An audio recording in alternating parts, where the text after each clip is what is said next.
Salut à tous et bienvenue dans ma 4e vidéo consacrée à mon application Gus Desktop.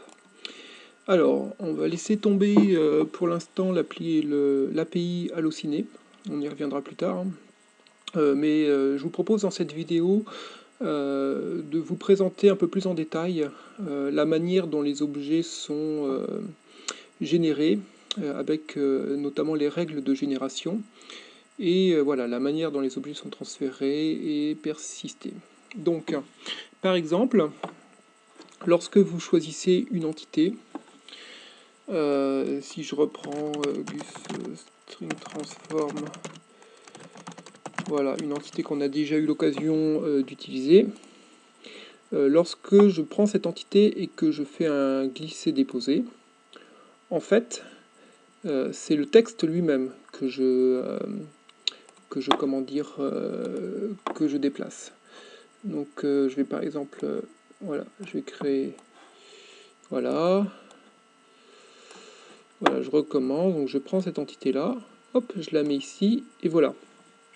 J'obtiens en fait le nom exact de l'entité que j'ai sélectionné.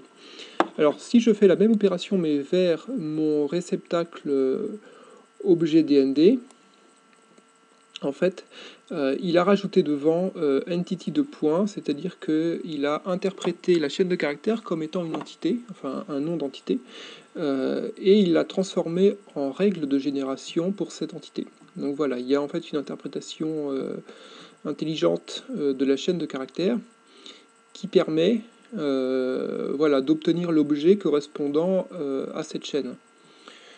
Si on avait voulu ici, à cet endroit-là, non pas avoir l'entité en tant qu'objet, mais avoir le nom de l'entité, il aurait fallu qu'on lui transmette une chaîne de caractères dans laquelle on avait directement spécifié la règle de génération. Donc par exemple string de points, là la règle correspond à une chaîne de caractères, et là il l'interprète bien comme une chaîne de caractères. Voilà. Alors ça fonctionne, je dirais, pour d'autres choses. Si par exemple tu lui tapes C2 points slash et que tu lui transmets cette chaîne de caractères, voilà, il est capable de l'interpréter comme étant ton disque dur C, et il t'affiche directement le contenu, tu vois. Donc il a mis file de points devant, donc voilà, en fonction de l'information, il est capable de trouver la règle de génération qui est appropriée pour obtenir l'objet décrit par la string. Voilà. Alors, ce qui est intéressant, c'est qu'on peut comme ça manipuler énormément d'objets différents. Si par exemple je tape color 2.red, j'obtiens un objet de type color. Si je tape icône 2. Alors reprenons l'icône qu'on avait déjà utilisée. Hop, voilà, j'obtiens l'icône Allociné. Bon, ça fonctionne pour les URL, ça fonctionne pour un certain nombre d'autres choses. Donc voilà.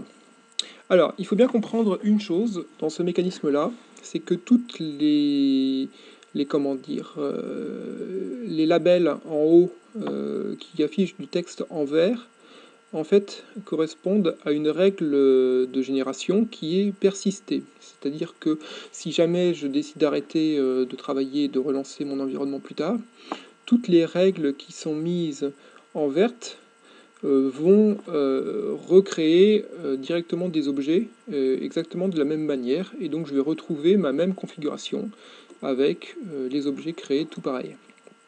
Alors, c'est pas toujours le cas, parce que par exemple, je ne sais pas si vous étiez attentif, reprenons en fait le traitement qu'on avait fait dans les vidéos précédentes.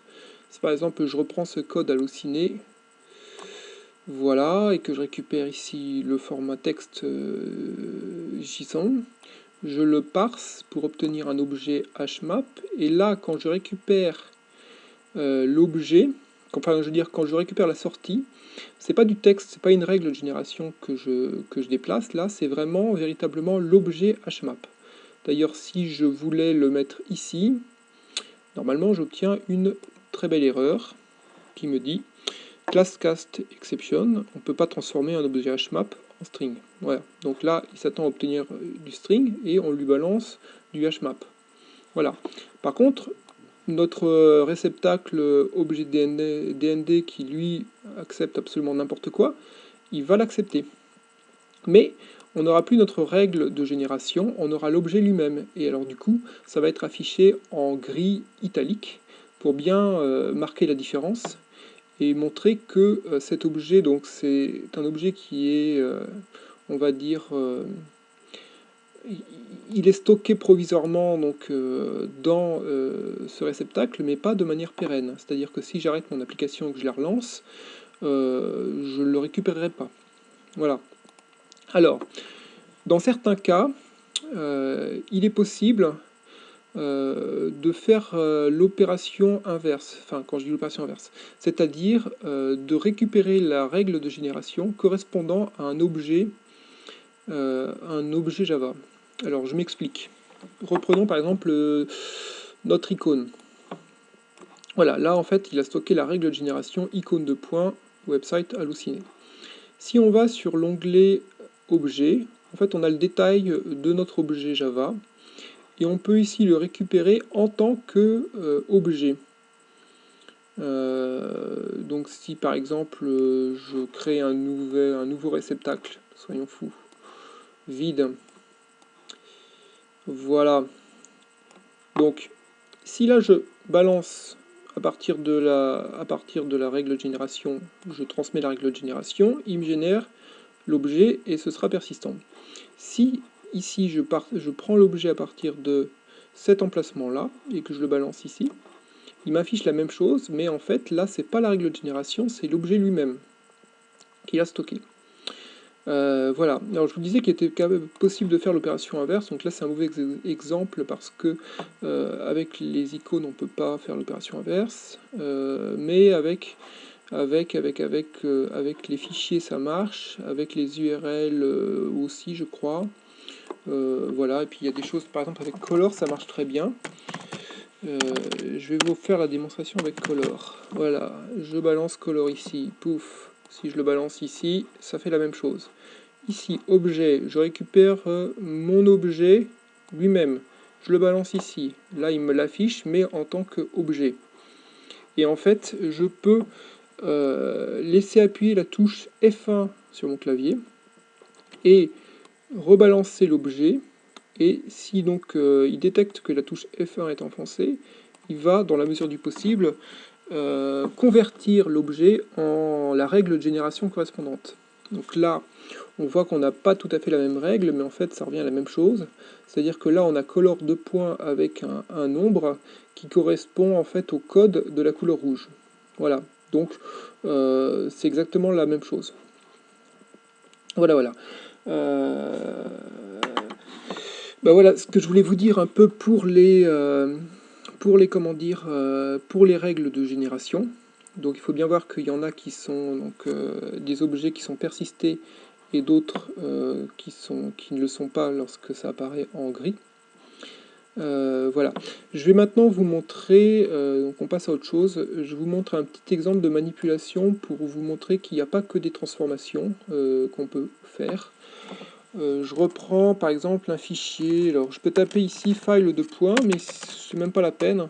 Je peux taper file c de points gustemp, je crois que c'est mon répertoire temporaire. Je le balance ici. S'il est d'accord, merci. Voilà, donc là j'ai mon répertoire temporaire.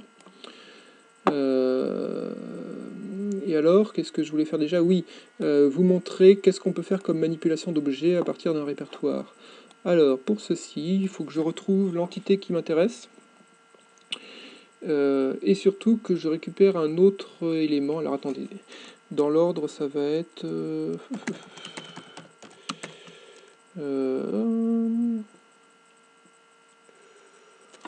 voilà. Celui-là me paraît pas mal. On va le mettre ici. Voilà, donc là en fait on a une entité qui s'appelle gusenv all desktop open file qui contient une caractéristique give avec cette icône là. Alors vous voyez que ça change un peu des caractéristiques transform qu'on avait l'habitude d'utiliser. Alors une caractéristique give, qu'est-ce que c'est? C'est simplement en fait une méthode qui a une entrée mais pas de sortie. Voilà, et ça peut être utilisé dans plein de situations différentes. Donc là, en l'occurrence, la situation qui m'intéresse, c'est je prends mon objet, alors je peux le prendre ici, mon objet file, mais je peux le prendre ici directement en fait, ça revient au même, et je le mets en entrée de mon entité, et ça a pour effet en fait de m'ouvrir le répertoire par Windows. Voilà, donc c'est pas ce qu'on appelle un traitement, mais en fait une manipulation d'objet, qui lorsque je veux accéder à cet objet par Windows, hop, je le déplace et hop, ça ouvre l'objet. On a énormément de, comment dire, de traitements, enfin de manipulateurs, on va appeler ça comme ça, similaires pour des répertoires. Par exemple, si je veux vider un répertoire, si je veux le sauvegarder, le transformer en zip ou n'importe quoi, j'ai énormément d'entités qui me permettent de faire ça. Voilà. Et alors l'intérêt, c'est que je peux avoir des réceptacles qui sont compacts, un peu de ce genre-là. Alors que je retrouve bien ce qu'il en est, donc dans mon rangement, je ne vous ai pas encore présenté, mais bon,